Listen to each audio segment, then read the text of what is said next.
When I first heard the term freemium, I was like, people giving away their products for free? I had no idea what freemium meant. But now I've learned that freemium is actually a really good way to grow a business. Freemium is essentially when you give people access to certain features and then you make other features paid. Pretty simple, right? Let's break down what freemium is and how you can use it in your startup. What's up, people? Welcome back to the Startup Founder Roadmap. And in these episodes, startup definitions, I like to break down different key terms that you need to know as a startup founder. Today's topic is freemium. What is freemium? Freemium is you breaking up your features. Usually, this is for software. I think it can work even for service businesses, but more on that later. For most software companies, you go and you make an account, you get access to it, you can start doing things, but then you try to do one other thing and then you have to upgrade. And this is a great way to grow a business because you get a lot of people on there to start using your platform and they love it. You might be solving an initial problem, but then you can take a step up and have the pay tier there where you solve even more or bigger problems. Now, you probably don't realize it, but most of the software companies out there, like, they're freemium. Most of the companies, the biggest ones being companies like LinkedIn, where you using it as a regular person, it's just LinkedIn, right? But you can upgrade and pay for LinkedIn and get so much more out of it. It's like a different world. Like on LinkedIn, when you search, you just get basic results. You get the first, second, or third connections. You can search by city. When you pay for LinkedIn, you can get results based on where people have worked, their salaries, literally all kind of stuff, where they went to college, even high school. It is insane. Like the detail and the depth information that you can get from LinkedIn is kind of crazy. Most people don't take advantage of it, in my opinion. I know it's a lot of people that might pay for a sales navigator, but there are a lot of people who pay for LinkedIn on that level. Most people don't even pay for LinkedIn though. They just use it to post their content and stuff and connect with people here and there. And that's it. And I don't think there's anything wrong with that. But that's an example of a freemium platform. Another Another freemium platform is Dropbox. A lot of people use Dropbox because you can upload files and stuff. You have content saved there and even family photos and stuff. Dropbox is great for that. That's a freemium platform because you can have a free account and still use it. But if you want the other features like Dropbox Paper, or if you want to have bigger files or even just more of the same thing, you have to pay for it. Other platforms include like project management, Asana, Trello, all kind of stuff. So we know what freemium is. Now, does freemium work for your startup? Before we get to that, make sure you subscribe to the channel if you're listening on YouTube. I appreciate you. If you're listening on the podcast, you can make sure you subscribe to our newsletter, Creative Founder Weekly. I'm excited. I'm having fun writing this newsletter to give more information and details to founders and connect more of the right founders. We focus primarily on creative founders, meaning people that create software or different service businesses for creators. So think of people like podcasters, influencers, YouTubers. If you make products for people like that, I definitely want to connect with you. Make sure you subscribe to the newsletter. Now, when I say you should make certain features free, I know that sounds crazy to some people, which it should, because one of the first challenges you'll run into is what should be free. My thing is, I think you always should focus on solving the first problem that person has, right? Like think about your ideal customer at an in-depth level, like at the bottom level, and think about the problem that they face right from the beginning, right from start, right? Like that's the first problem you should be solving. For example, a platform like Riverside is perfect for podcasters that want to do virtual interviews because at the very minimum, you can create a free account and you can start recording interviews. Like at the very minimum, that's the least you can do on their platform. And that's what a lot of podcasters are looking for. And that's their ideal customer. Therefore, if you're looking for a solution, Riverside is great to start with. Now, once you become more experienced or veteran podcaster, you're ready to invest in your podcasting. Now you can upgrade on Riverside.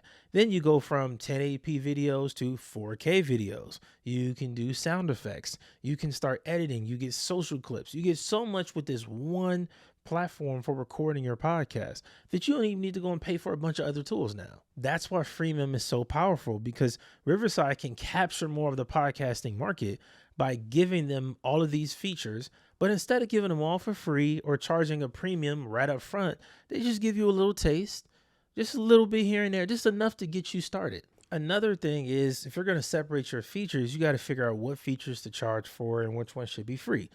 when you're looking at the options, you want to look at what things cost, right? So on the back end of your software or whatever it is, even for a service business, there are some things that you have that cost money, right? For example, if a client wants me in my agency to prepare them for an interview, they want me to help them set up questions, prepare a guest intro, and be their virtual producer.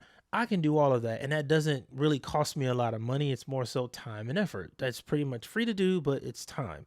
So that's something that I would charge for as a service. For example, you might have API features that run in the background on your software. Now, you have to pay for these API features every time they're run. So you need to have a budget set aside monthly to pay for that stuff so that nothing ever breaks or shuts down. The best way to do this is to add that pricing into your customer pricing. So if it costs you, literal example from my own product, $5 to run this thing or $2 or whatever it is, you then want to add that into the pricing. So you add extra $5 or $2 into the price. So now you still have profit margins, right? You're not giving away this thing. And then again, that feature should be something that's paid. That shouldn't even be something that's on the free tier. The free tier is for the stuff that can run on its own. It doesn't cost you anything. It's really easy to execute. The paid tier is for all the higher level stuff that is going to cost you money or some serious time. Now, with my service business, I kind of have the same approach. There are some things I give away for free, right? It'll shock you. Like with my agency, I don't really charge for things like consulting calls. When we sit there and strategize your show and planning this or we're planning that, I don't charge for all of those calls. If I charge for every conversation we have about business or your podcast, it will just get ridiculous. So some of that stuff I give away for free. But there are some of my clients who want the feature of having me as their virtual producer, being in the green room and when before and after their interviews, making sure everything goes smooth, right? That want me to help prepare them for their interviews, setting up an intro, prepare questions for their interview, for their special guest, right? Like, so that's a service that I charge for. Meanwhile, other stuff like the consulting and planning, I don't really charge for that. I've kind of separated these things in my software company and my agency because it really displays the value of your business. When you can separate things like that, your customers start to see what's more valuable. Because I kid you not, and when I say virtual producer, people laugh like, what do you mean? I don't need a virtual producer. Every single interview I have virtually produced, something has happened. Whether a microphone gets unplugged or a camera goes out, something has happened. So that's a valuable feature. I couldn't make that free. That's too valuable to be free because I'm always in there for the interview to catch whatever's going wrong and solving the problem really before it becomes a problem. Because I can just check in as a producer on Riverside FM. Make sure you check it out. Link down in the description below. And I can literally say, hey, your mic is out. Hey, his camera's off. Or hey, this is going on. And fix the problem so that in post, the content still looks and sounds great. So when you're thinking about what should be free and what you should charge for, really break down the value of your company. Whether it's software or you're providing a service, you got to break down the value of what it is that you're doing. Another challenge you run into with freemium, and this is one I had to learn a lot about over the last couple of years, is you got to have a conversion strategy. You got to have a strategy to get people that signed up on that free tier to become a paying customer. Now, there's a lot of ways to do this, but it's one of the most challenging things to do. Because I mean, think about it. There are some platforms you yourself have signed up to that you use that you've never even thought about upgrading. Like I can say, I use Asana. I love Asana. They follow me on Twitter. Asana, shout out to y'all. Y'all got to sponsor one of my videos, man. I have never, well, now I'm thinking about it because I'm adding more team members, but I've been on Asana for years now, years. And I have not like, oh man, I got to upgrade this. I just don't think it's that necessary, right? I just don't think it's that important. But there are a few strategies and tactics you can lean on to increase your conversion strategy. Number one, and this is one we all see the most, is emails. You get a bunch of emails like from Canva. If you are on Canva and you pay monthly, even if you're on there free, they want you to upgrade. When you're on Canva, you're a free user, they want you to upgrade, so they will spam you every other day. Like if you go and you search template for Instagram stories or LinkedIn header or whatever, Canva's popping up on the first page. And if you go and use their platform, you make an account to save whatever you make, they are emailing you every day until you sign up and pay them. That's just, and it makes sense because They want to get those users. So email is a great way to convince people to sign up and become paying users. I also think it's good to have a good value proposition. You want to give your customers a reason to sign up. Like, give them a reason to go from the free tier to the paid tier. I think Canva does this really good because they will literally tell you, look, where you get way more assets, you get all these other tools, you can get these other features of like removing the background and stuff. And that's such a time saver. Like when I'm on there, sometimes I'm trying to get a transparent image of a guest. I don't want to have to go to Photoshop and do a bunch of fancy stuff. I absolutely love being able to just check out like, okay, I'm just click this button and then it removes everything. It saves me so much time. So setting up a value prop for this is like giving people a clear reason to go from free to paid. Give them a clear reason. We're going to save you time.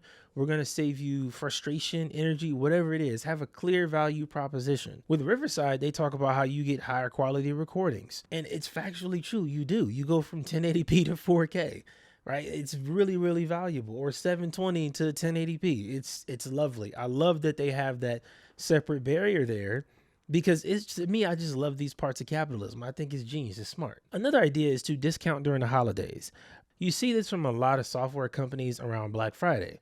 Soon as Black Friday hits, it's, oh, hey, get this thing and pay for the year. You get 20% off, 30% off the year.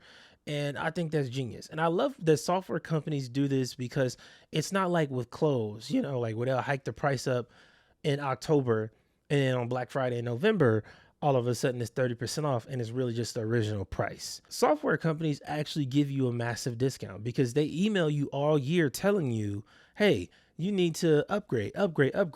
And then you get to Black Friday and they send you an upgrade code and you're like, okay, this is actually saved me a lot of money. I ain't gonna lie, I got like 4 or 5 this year. I had to because it's tools I use all the time. So I think freemium is like the best way to go when it comes to setting up a lot of businesses. And most people think this only goes for software companies, but let me tell you, if you have a service business, it's actually smart to do freemium.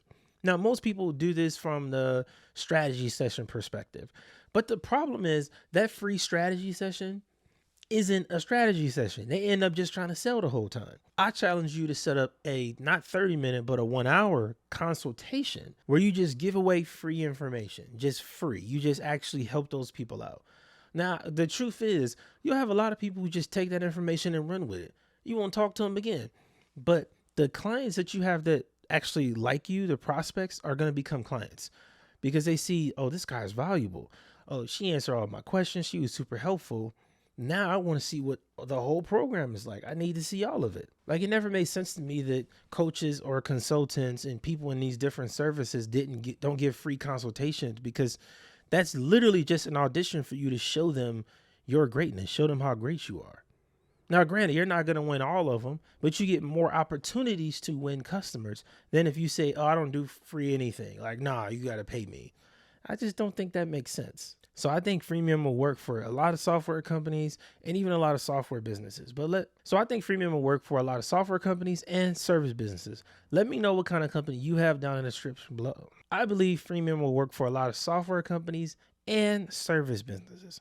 Let me know what kind of company you have down in the comments below. If you're listening on a podcast, shout out to you. I appreciate you. Make sure you sign up to our newsletter. We got a bunch of in-person interviews. I got founders coming on, venture capitalists. We're going to talk about funding. We're going to get into that.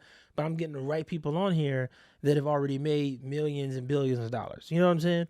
I'm bringing on the people that have reached the heights that we as founders want to reach. And I'm having that conversation with them as if I was you, the founder.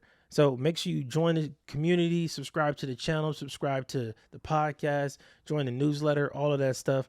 I'm Chris, and I'll see you next time.